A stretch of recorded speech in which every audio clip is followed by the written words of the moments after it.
Hello friends, welcome to Backspace. In today's tutorial, I will show you how to make two columns with borders in Microsoft Word quickly and professionally. Whether you are designing brochure, worksheet, newsletters, forms, or structured document, creating clean two-column layouts with borders can make your content look organized and visually applying. So let's get started.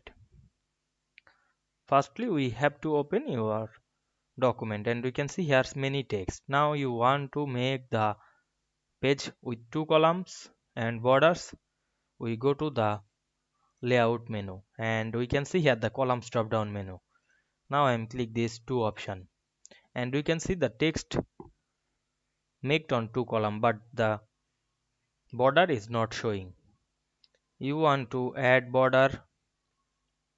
Now I am remove the column, make one column, then go down the blank page, then zoom out the document.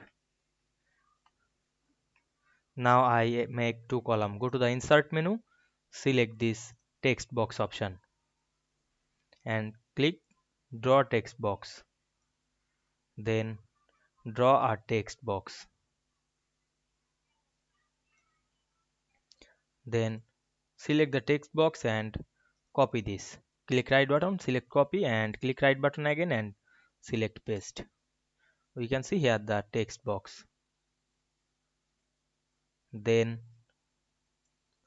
show the text box side by side. Then you can write anything. Now I am copy some text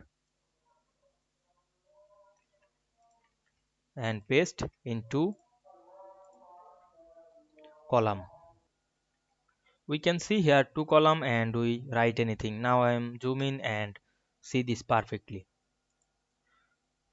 Here available the manual option but not showing the border. We make two column with border easily. I hope you understand this process. If you like this video, don't forget to subscribe my channel to get the next video very easily. Thanks for watching.